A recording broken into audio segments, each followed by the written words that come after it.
Hello all, this is Dr. Dave Maslach talking to you about reciprocity.com. The E is written with a 3, and in this particular video I want to talk to you about things in PhD academic life that I think we need to change. So if you don't know me, I'm an associate professor of innovation strategy and entrepreneurship, and I created this whole reciprocity project to give back as much as I possibly can. There were so many people that helped me out that I wanted to pay the favor forward and help you out as much as I possibly can.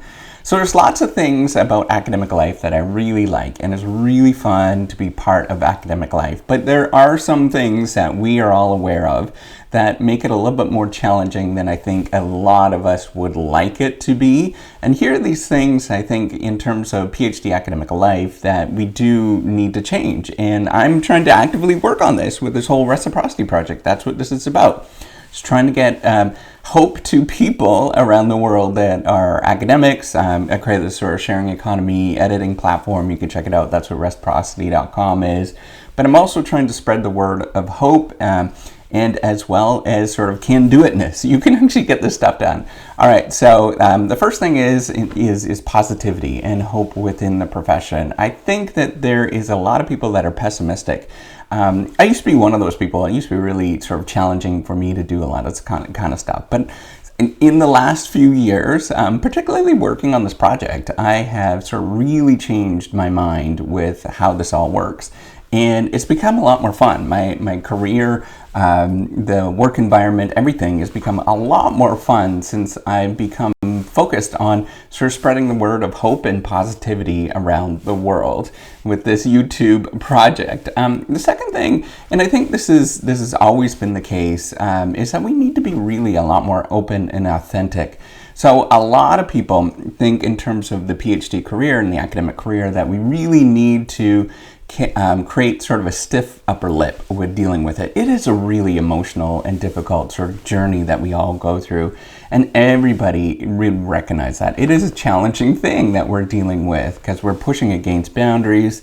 We're constantly getting rejections all the time, and as we work on these things, we either get really sort of tough, we either toughen up, or some of us actually want to embrace the sort of emotional aspects of it. And I would encourage you to be a lot more open and openly talk about these difficulties and really spread the word that we can actually do this. It's going to be a lot better for our mental health, and encouraging people that are coming up in the ranks in terms of that, yeah, we all go through these experiences. It is really challenging to have these kind of things. And that's the third thing that I would like to talk about in what we really need to change is to encourage a lot more psychological safety in science. And so what is psychological safety? So this is kind of the concept where you can speak up, you can voice your opinions within a group. And I have seen a lot of things over the years in terms of psychological safety that we really truly need to work on. This is Amy Edmondson's work, and I kind of borrowed the work from, and I'm blanking, Amy Cuddy was sort of suggesting that we should work on this a little bit more. So if you don't remember, Amy Cuddy is the person that did the power pose research, where if you stand and do a power pose before you actually do a presentation, that you become more powerful, and there's supposed to be a significant effect. And a lot of people tried to look at this and they couldn't find any sort of findings there. And what she is working on right now, at least as far as I know, this is the last couple of years, is encouraging psychological safety in academia. And the reason why she's doing that is that she was isolated because of this research. It was sort of played down as really bad research, and people sort of attacked her for doing this. And she was using basically the same, a lot of the techniques that was kind of the norm for a long time. And she became sort of the forefront in the reproducibility crisis that we have within academia. And I think I'd actually really strongly agree with what she says in terms of encouraging psychological safety within science. We need to encourage more people to openly speak up about anything and all their particular problems. And we also really need people to speak up about any sort of challenges that they have without being chastised, right? So if their data is not working, for example, or whatever it is. I don't know. Maybe that they're going through emotional experiences, whatever. The goal should be encouraging people to be more transparent and honest without having problems and experiencing sort of negative, being chastised for, just feeling that they don't know something, right? So we as academics, we believe that we have to be sort of all-knowing people. And that's not the truth at all. We don't know that much. The more that we can recognize and tell other people we don't know that much, and we're grappling with these issues at the same time, the better off that we can be. So I'd encourage you to be kinder to other people, other scientists that are working on this kind of stuff, and look for ways to phrase your issues, your problems with their research in terms of a kinder way, rather than doing sort of, attacks on science and really going in a negative way. And that's what I'm trying to do actually with this reciprocity project, is to encourage you to be a lot more positive, look for ways that you can actually work through this in a positive way. The fourth thing, and I think this is really incredibly important, is that we need more ways to reach out to other people that when they're feeling emotionally down, that we can support them in any way that we possibly can. So this is this is a real problem in academia for a number of different reasons. But, a lot of people really feel down in academia, particularly PhD students.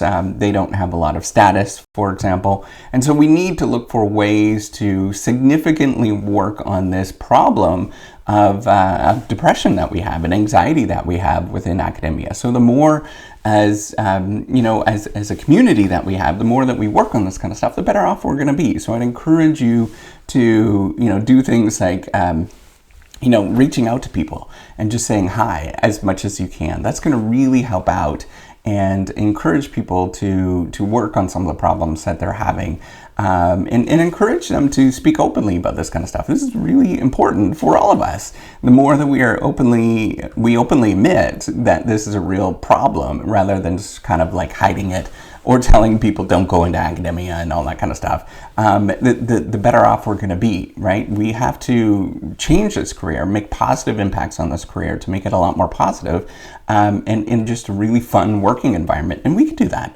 I know we could do this. Just watching this YouTube channel grow, I could see that there is a huge demand for people wanting to do this and working on themselves and working on sort of positivity. And it's wonderful to see this kind of stuff.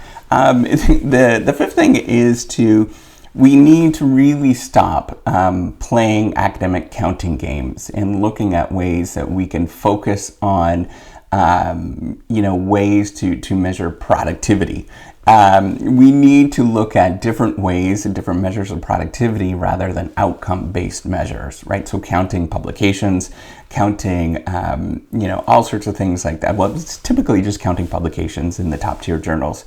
This is not necessarily a good activity for encouraging people to grow up in academia and to encouraging them to continue on with a career, right? Because there is a lot of people that are not going to reach that barrier, that boundary. And, it's something like 95% of the people get rejected. So if 95% of the people that get rejected, they don't get into any particular scientific journal, well, how can we encourage mass amount of people to actually go into academia? That's kind of silly. Rather, what we should be looking at and focusing on is operational-based measures of performance, not outcome-based measures, operational-based measures. So this is the same thing that you would look for, say you were running an incubator or, a business incubator, these kind of businesses that sort of spawn other businesses, or venture capital fund. This is the people that pool all their money together, invest in different companies.